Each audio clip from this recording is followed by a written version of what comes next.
Everything seemed ordinary until a black billionaire stepped onto a packed flight, carrying nothing but a boarding pass and years of hard-earned success.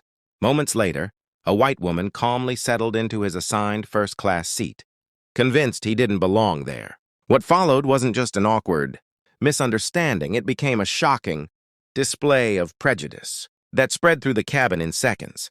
Then, just as the aircraft prepared for takeoff, the engine stayed silent, the doors remained closed, and the entire plane stopped moving. No one on board understood why, until a truth surfaced that left every passenger questioning what they had witnessed. Was this simply a seating dispute? Or had one act of racism triggered consequences no one could have imagined? For most people boarding that morning's flight, it was just another business trip.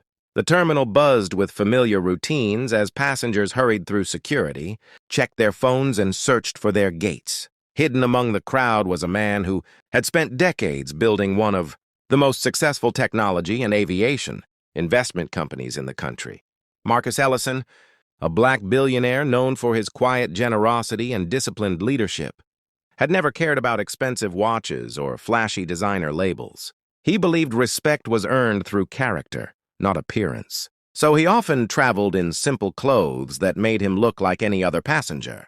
His success had transformed thousands of lives, from creating scholarships for underprivileged students to investing in struggling communities. Marcus had built a reputation for opening doors for others instead of seeking attention for himself. Yet he had also learned that wealth could not always shield someone from prejudice.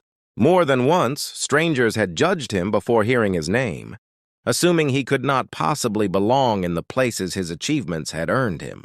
That morning, he carried only a small leather bag and a first-class boarding pass for a flight that would take him to a meeting expected to reshape the future of commercial aviation. Everything had been planned down to the minute.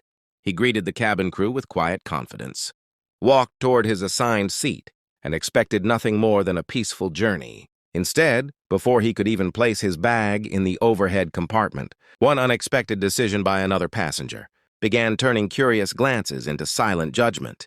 Within moments, the atmosphere inside the cabin shifted. What looked like a simple seating mix-up was about to expose something far deeper, and before anyone realized it, the entire aircraft would become the stage for an unforgettable lesson.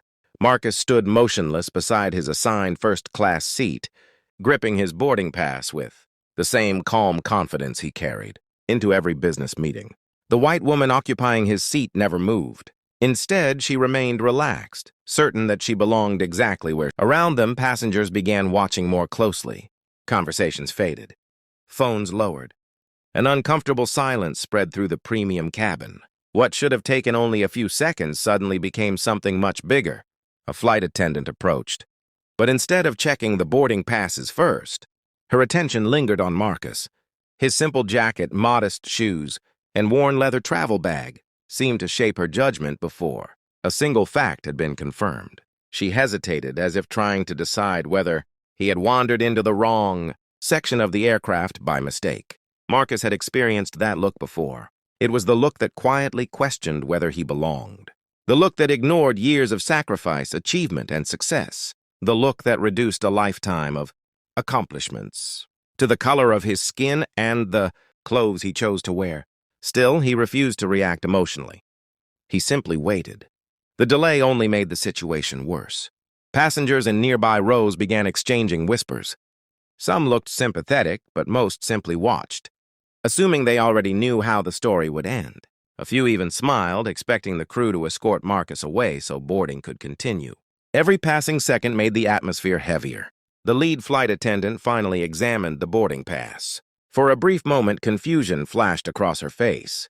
She looked at the seat number, then back at Marcus, then at the woman sitting comfortably in the seat. Instead of resolving the issue immediately, she quietly called another crew member.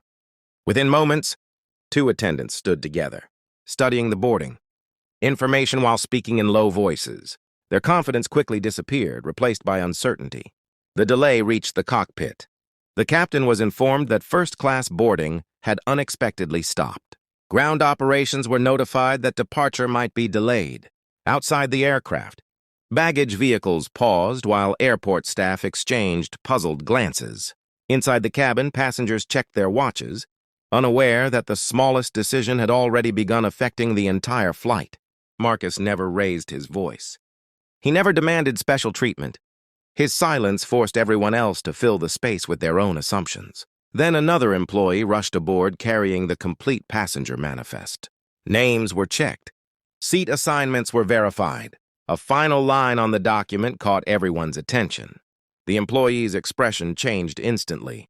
Without saying a word, she stepped into the jet bridge and made an urgent phone call.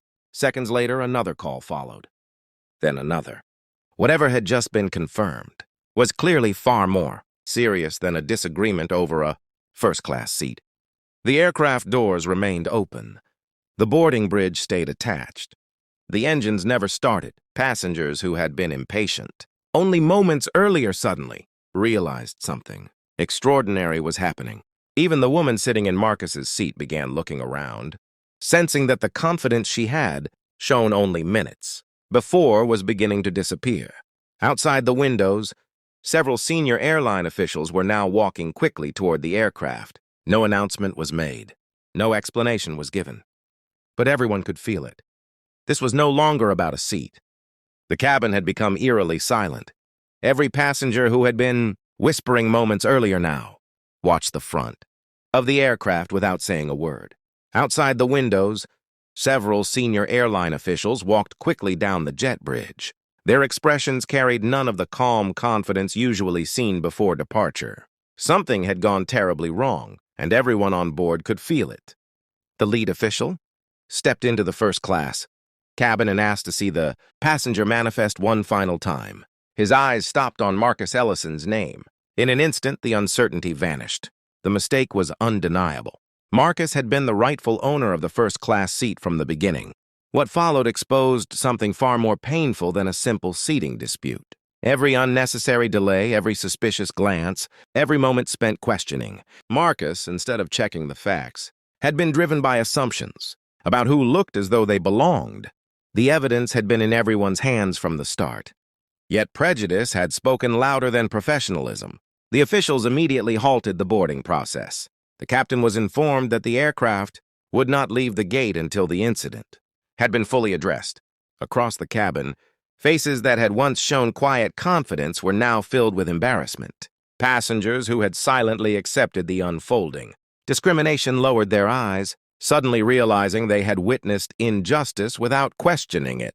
Marcus remained exactly as he had been throughout the entire ordeal, calm, composed, and dignified.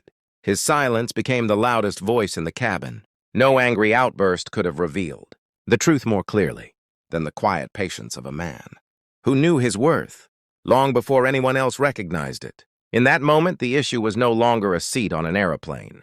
It was a reflection of how quickly people could judge someone based on appearance alone, even when the facts were sitting right in front of them. As the officials prepared to correct the mistake, an uncomfortable truth settled over every passenger. The plane had never stopped moving because of a seating error. It had stopped because prejudice had delayed justice. The aircraft eventually departed, but not before the mistake had been formally acknowledged and the seating assignment corrected. The journey continued. Yet the atmosphere inside the cabin had completely changed. The conversations that had filled the first-class section before takeoff were replaced by quiet reflection. Many passengers avoided eye contact, replaying the incident in their minds and wondering how quickly they had accepted assumptions instead of waiting for the truth. Marcus Ellison took his rightful seat without celebration or resentment. He had won nothing that morning except the right to be treated with the dignity he deserved from the very beginning. For him, the delay was never really about a first-class seat. It was another reminder that even extraordinary success could not always protect someone from being judged by the color of their skin before the content of their character. The incident later prompted the airline to review its procedures, reminding employees that facts must always come before assumptions. But policies alone cannot eliminate prejudice. Real change begins when ordinary people choose fairness over stereotypes and have the courage to question injustice instead of quietly accepting it. Stories like this matter because they reflect experiences that countless people face every day. Not every victim has the influence, resources, or recognition to see the truth acknowledged. Many leave carrying only the memory of humiliation, with no apology and no justice waiting at the end. That is why this story is bigger than one flight, one passenger, or one seat. It reminds us that racism is not always loud. Sometimes it hides inside a glance, a hesitation, or a decision made before the facts are even considered. Every one of us has a choice when we witness those moments. Will we challenge prejudice before it grows, or will we remain silent and become part of the problem? If this story made you think, share it with someone who needs to hear it. And let us know in the comments, if you had been on that plane, would you have spoken up, or would you have stayed silent until it was too late?